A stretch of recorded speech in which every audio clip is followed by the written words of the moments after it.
Welcome back on another video. आज की इस वीडियो में हम आपको स्टीम आयरन का थर्मोस्टेट चेंज करने के बारे में बताएंगे। इसमें दिक्कत क्या आ रही है कि ऊपर इंडिकेटर लाइट तो ऑन हो रही है बट इसका थर्मोस्टेट काम नहीं कर रहा, गर्म नहीं कर रही है प्रेस। तो सबसे पहले हम इस प्रेस को खोलेंगे। तो खोलने के लिए पहले हम इसका टेम्परेचर नॉब को हटा देंगे। टेम्परेचर नॉब हटाने का इसके अंदर स्प्रिंग और एक प्लास्टिक का पार्ट निकलता है जिस वजह से ये आवाज़ करता है, तो उसको पहले हम संभाल कर रख लेंगे। देन हम इसका आगे का वाटर इनलेट जो कैप होती है उसको हटाएंगे। उसके नीचे भी एक स्क्रू होता है, उस स्क्रू को खोल देंगे। उसके बाद ऊपर जो दो नॉब दिए, स्टीम नॉब और स्प्रे नॉब, उन दोनों को हटा देंगे। इन सब को हटाने का इनके नीचे जो स्क्रू दिए होते हैं हम उनसे भी स्क्रू को खोलेंगे। पहले पीछे का बैक पैनल का स्क्रू खोलेंगे। स्टीम आयरन बेसिकली लोगों को दिक्कत इसलिए होती है ठीक करने में क्योंकि स्टीम आयरन में पेच कम होते हैं और लॉक ज़्यादा होते हैं छुपे हुए, जो कि हर कोई बंदा नहीं कर पाता। प्रोफेशनल लोग ही इसको इजीली कर पाते हैं, नहीं तो बाकी जो बाहर के मैकेनिक होते हैं या तो वो तोड़ देते हैं या उनको समझ नहीं आता कैसे खुलेगा। आज ये ब्लैक एंड डेकर ब्रांड का आयरन है हमारे पास, स्टीम आयरन। सो इसका थर्मोस्टेट चेंज करेंगे।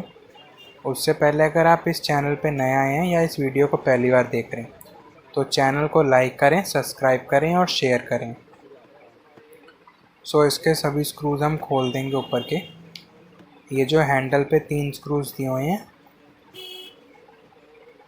उनको खोलने के बाद इसका हैंडल हटेगा, और हैंडल खुलेगा नहीं स्क्रू हटाने के बाद भी क्योंकि इसमें लॉक होते हैं।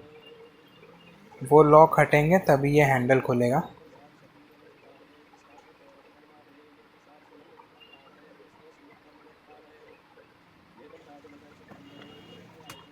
अब हम इसको पीछे से पुश करेंगे, पुश करते ही वो लॉक खुल जाते हैं और इसका हैंडल हट जाएगा। हैंडल हटाने के बाद ही टैंक के ऊपर भी इसके 4 नट आपको दिख जाएंगे।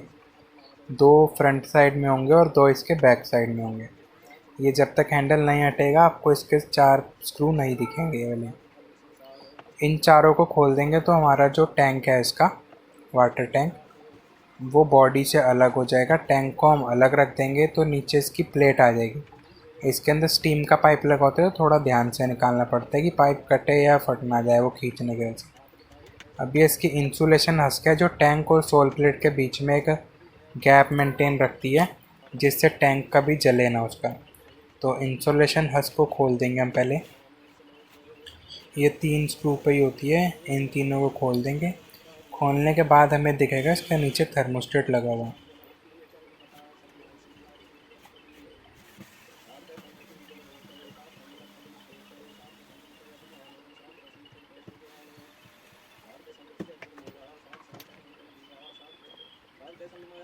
अब इसकी सोल प्लेट पे जितनी डस्ट आ रखी है पहले उस डस्ट को साफ़ करेंगे, क्योंकि अगर ये बिना डस्ट साफ़ करें हम सोल प्लेट पैक कर देते हैं दोबारा थर्मोस्टेट नया लगा के, तो 80% इस चांस यही रहते हैं कि थर्मोस्टेट दोबारा ख़राब होगा, क्योंकि थर्मोस्टेट में बायो मेटल काम करते हैं, जिस वजह से अगर जो इसमें जो भी मिट्टी या कार्बन है वो दोबारा उस थर्मोस्टेट में चला जाएगा और उसे ख़राब कर देगा।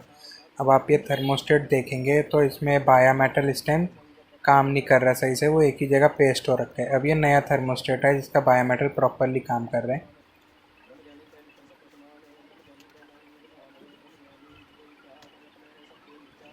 अब जैसे हमने थर्मोस्टेट खोला था एज इट इज़ हम थर्मोस्टेट को दोबारा पैक कर देंगे उसी जगह पे।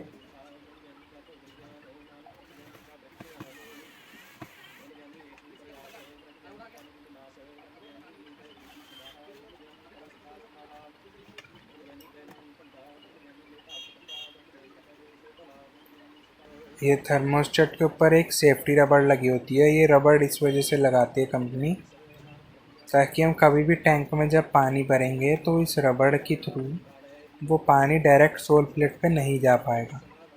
तो कुछ परसेंट सेफ्टी रहती है इससे थर्मोस्टेट की, कि पानी ना जाए और ना ही ऊपर से कोई इसमें धूल वगैरह जाए। तो अब दोबारा से पैक कर देंगे। पहले हम ये अपनी स्टीम वाली रबड़ इसमें लगा देंगे और उसके बाद तीनों स्क्रूज इसके टाइट कर देंगे दोबारा। स्क्रूज़ को प्रॉपरली टाइट करना ज़रूरी है, नहीं तो प्लेट में और हस्क में गैप आता है प्रॉपरली आयरन काम नहीं कर पाती हमारी उस वजह से। तो स्क्रूज को प्रॉपरली टाइट कर लेंगे, उसके बाद हम इसका टैंक लगाएंगे ऊपर।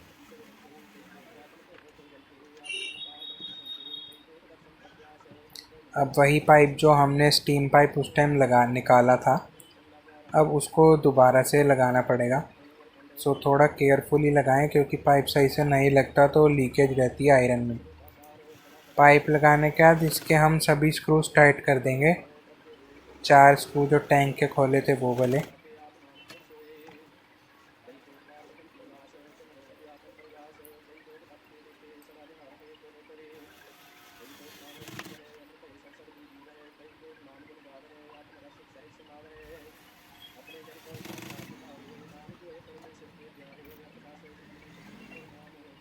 स्क्रूज टाइट करने के बाद एक बारी चेक कर लेंगे कि प्रॉपरली फिट हुआ है कि नहीं, क्योंकि स्टीम आयरन लोकल मैकेनिक से ठीक कराने में यही इशू रहता है, क्योंकि वो लोग इसे प्रॉपरली ना तो खोल पाते हैं ना ही प्रॉपरली फिट कर पाते हैं लोकल मैकेनिक।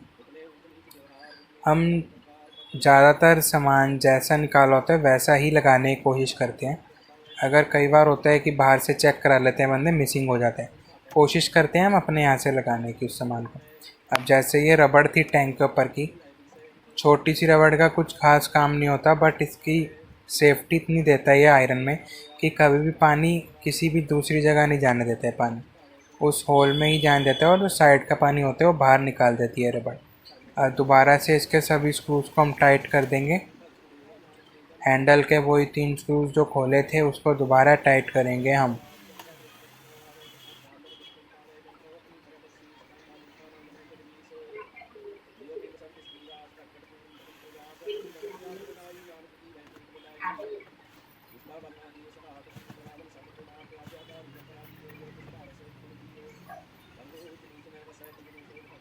स्क्रूज टाइट करने के बाद इसके हैंडल को प्रॉपरली लॉक कर लेंगे, जो लॉकिंग सिस्टम इसमें दिया होता है। उसके बाद पीछे का बैक कवर लगा देंगे। बैक कवर को भी प्रॉपरली हम फिक्स कर देंगे इसके।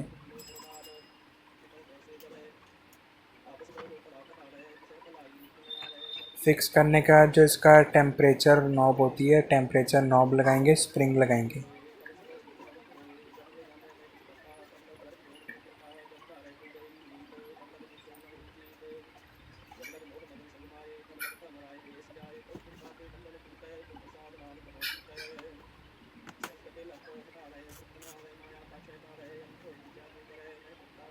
अब ऊपर की दोनों नॉब को उनकी प्लेस पे लगा देंगे दोबारा से। और ये नॉब्स भी आपकी लॉक पे रहती है, जब तक लॉक प्रॉपरली नहीं बैठेगा ये नॉब आपकी बाहर ही रहेंगी। अब चेक कर लेते हैं, प्रेस हमारी सही से काम करने लग गई है, क्योंकि हमारा सीरीज लैम्प भी ब्लिंक कर रहा है। Thank you for watching this video. Please like and subscribe this channel.